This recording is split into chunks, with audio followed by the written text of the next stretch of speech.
বন্ধুরা, welcome to my channel. তো এই যে আজ থেকে তো দেবীপক্ষের সূচনা, তো মহালয়া চলছে, দূরের থেকে আওয়াজ আসছে। তো এই যে চলুন মাকে দর্শন করে নিই। তো এই যে মাকে দর্শন করা হয়ে গেছে। তো এই যে আজকে কিছুটা হলো ভাজা মশলা করব। তো ধনে আর জিরে ওটাকে আমি ভেজে নিয়ে গুঁড়ো করে নিয়েছি। ছেলেকেও জলখাবার দিয়ে নিয়েছি। আজকে সোয়াবিন করব, সেটা ভাতের উপরে বসিয়ে দিয়েছি, তো সেদ্ধ হতে থাক। তো এখানে আমি এই যে থোরটা ঝিরিঝিরি করে কেটে নিয়েছি।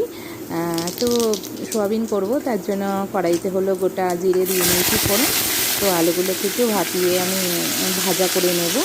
তো এই যে আলুগুলো ভাপানো হয়ে গেছে। তো এর মধ্যে রয়ে গেছে কিছুটা হলো ফুলকপি, সেটাই ওর মধ্যে একবারে দিয়ে নিলাম।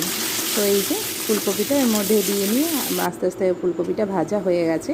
তো গোটা গরম মশলা দিয়ে পেস্ট করে রাখা মশলা দিয়ে নিলাম। এতে হলো আদা জিরে আমি পেস্ট করে নিয়েছি। তো এখানে ছেলে পড়ছে।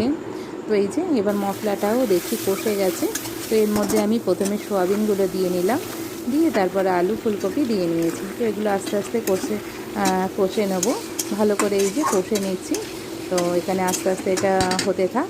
তো এর মধ্যে এই যে ঠোঁটটাকেও আমি ভালো করে সেদ্ধ করে নিয়েছি। তো সিটি পড়ে গেলে এবার এই যে ঢাকনা খুলে নিয়ে দেখছি বেশ নরম হয়ে গেছে, পুরো নরম হয়ে গেছে ঠোঁটটা সেদ্ধ হয়ে। তো এই যে রসার জন্য এবার আমি জল দিয়ে নিয়েছি। তো কিছুটা মিটুলি ছিল, সেটাকেও কেটে নিয়েছি। আজকে একটু মিটুলির সবজিও করব। তো এই যে পুঁই মিটুলির সবজিটা করব, তো সেটাকেই বসাবো। তো রসাটাকে আমি ঢেলে নিলাম, দিয়ে এবার মিটুলির সবজিটাকে বসাবো। তো এই যে কড়াইতে ফোড়ন দিয়ে নিয়েছি যার জন্য।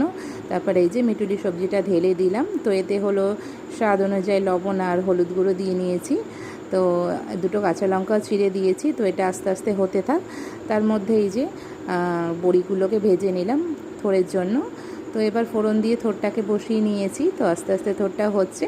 তো এবার হলো দুটো ওই বড়িগুলো যেগুলো ভেজে রেখেছিলাম ওতে দিয়ে নিলাম, দিয়ে অল্প যে জলটা রয়েছে সেটা সেদ্ধ হয়ে গেছে বড়িগুলো। তো এবার নামাবো, তার আগে একটু সামান্য চিনি দিয়ে নিলাম, দিয়ে এটাকে ভালো করে নেড়ে ছেড়ে নামিয়ে নেব। তো আজকে হলো কর্তামশাই নেই, মানে বরমশাই বাড়িতে নেই। তো এই জন্য আমের আর আমার ছেলের দুজনের জন্য বেড়ে নিলাম। তো ভিডিওটা আজকে এখানেই শেষ করলাম। ভিডিওটা কেমন লাগলো অবশ্যই আপনারা কমেন্ট করে জানাবেন। আর ভিডিওটা যদি ভালো লাগে একটা লাইক করবেন। ধন্যবাদ, ভালো থাকবেন আপনারা সবাই।